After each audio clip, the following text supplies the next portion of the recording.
Hi, this is Ron Kinscherf. Welcome to Thank You for Your Service, brought to you by 8 Open and the Veterans Alliance Commission. We're joined by Adam Yates, Chief of Police here in Quincy, and I didn't realize you were a veteran. Yes. Yeah. I am. So what drove you to join? You joined the Marines, correct? I did. What was a part of that decision? Well, actually, the driving factor of that decision was my poor performance in college. Okay. I was never a great student, but graduated in '94 from Quincy High School and started attending Quincy University, and very quickly figured out that college was not going to be my route to wherever I wanted to go in life. Did you know where you wanted to go at that point? I did. I knew I wanted to be a cop. QU didn't have a law enforcement program at the time, so I was taking other classes I really wasn't interested in. I think that probably factored into it. Ultimately, just realized I needed a radical change in my life, and that's ultimately what drove me to enlist. Did anybody else influence that decision? Anybody at home or teachers or friends? I had an uncle that was in the Navy and a cousin that was in the Marine Corps, and I think that influenced my decision to not only join the military, but go into the Marine Corps. Okay, so where'd you end up in the Marines? Basic training was where? So basic training was in San Diego. Okay. So a Hollywood Marine.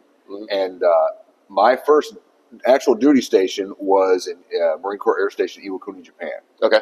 So I was there for 2 years. I worked as a communications center operator in Iwakuni. And then I came back to the States for my last year and a half, and I was in Camp Lejeune. I was with Headquarters Company 2nd Marines. So when you left for San Diego, did you talk to your cousin a little bit about what to expect when you got there? And what he told you was a preparation for what you were going to go through? We didn't really talk about it. Okay. No. He was actually still in.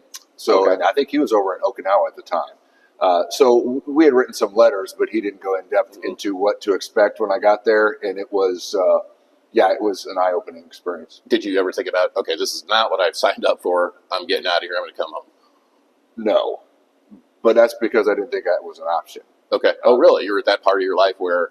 I needed to do something. Well, I just figured since I enlisted, they weren't going to let me go home. So, which is kind of why I did it. I mean, I need to get myself in something I can't get myself out of. But no, it never crossed my mind to give up or anything like that. It was hard, but it was ultimately the best thing I had done in my entire life. So you ended up in Japan, right? And your position over there was? I was a communications center operator. So what is that? So basically, I worked in the base comm center, and you got to remember this would be back in 95, 96 timeframe. So military messaging was done a little differently back then. So we would handle classified information that would be transferred from different military installations. So we would handle the material as it came in, and then we would distribute it appropriately to the various units that were on that base. So are we talking about breaking codes and stuff like that? No, but we're talking about like classified, confidential, top secret information that was coming back and forth. No, we weren't breaking codes. We were just facilitating the communications. So is this something you applied to do, or is this something, they said, Adam, come on, this is something we think you're a good fit for? They basically picked it for me. I was guaranteed communications when I went in, but with my ASVAB score and everything like that, they felt that would be a good fit. Did you enjoy it? I did. Okay. Yeah. So you were in the Marines during peacetime, correct? Correct. I joined shortly after the Gulf War kind of got to a point where it wasn't over yet, but everything had calmed down. So the communications you were dealing with, were they ships in sea? Were they bases? Or was it only in the Asia Pacific where you were located? It was primarily in our area of responsibility over in Japan and that part of the world, Korea, those Guam, those different places. Okay, so I'm just curious why they had to have a central point of Japan for that communication to go through. Or am I misunderstanding? Well, there was no email, so short of all that's when all that stuff started. In fact, my job as I got to the end of my 4-year tour was being phased out. They no longer needed that particular. Everything was transferring over to the information technology world. Okay. So I was kind of at the very end of actual paper communication. So I guess to make it a little more clear, we would handle all the encryption material.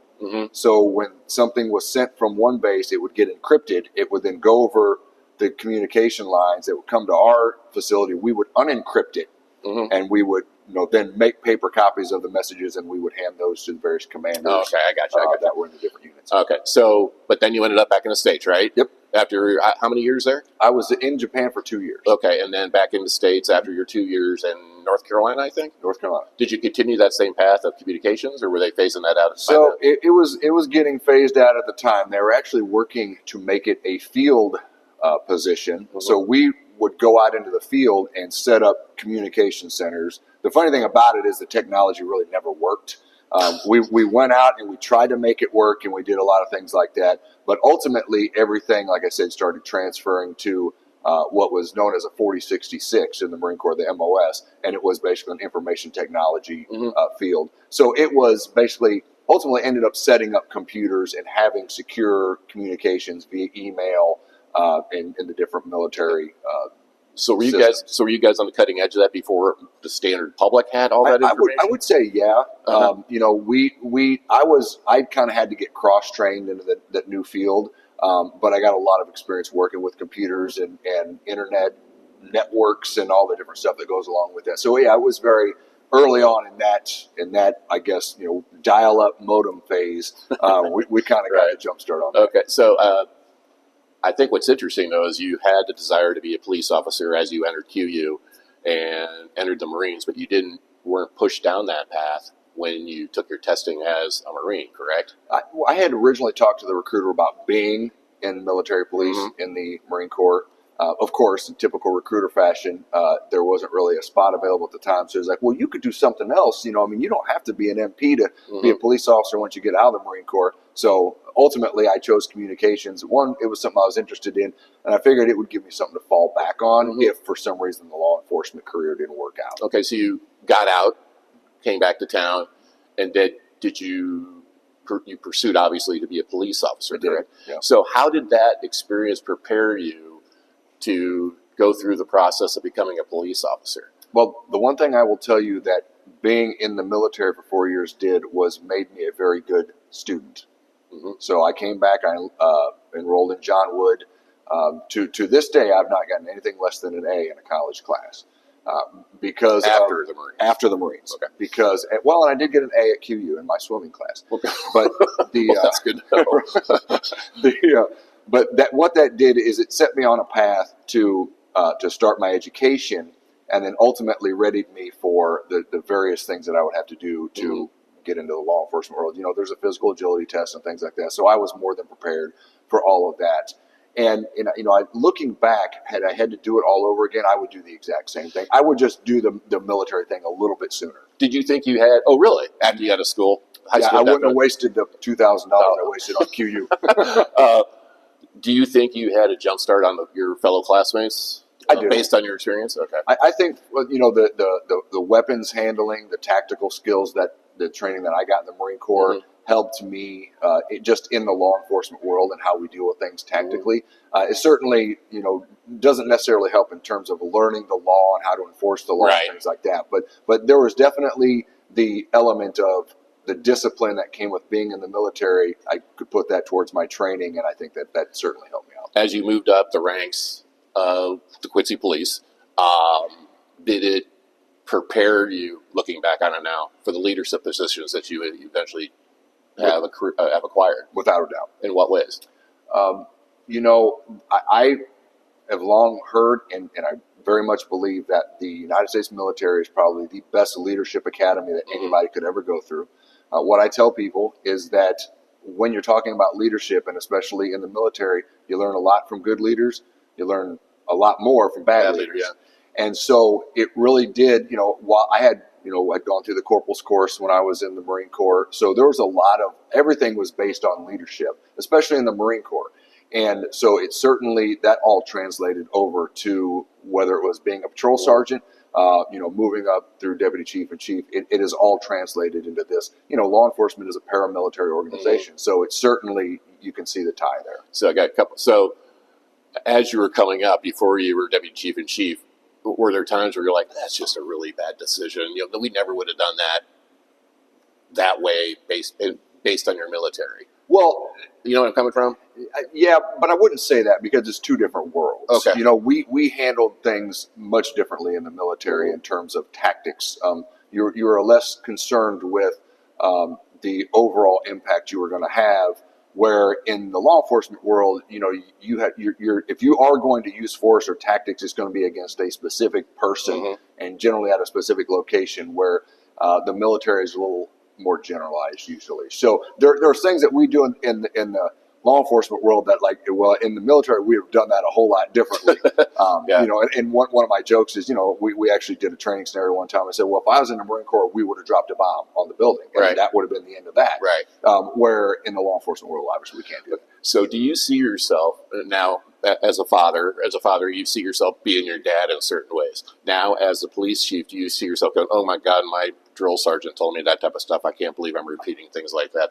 Yes. Is that happening to you now? It is. Yeah. I mean, the frustrations that I'm sure that as recruits we put on our drill instructors translates right into some of the stuff that, and even as a sergeant, when you see a young officer make mistakes, you want to correct that behavior. And when I say in the law enforcement world, we've always hoped that at some point we'll be able to take a 20-year officer's brain and put it in a 25-year-old's body, right?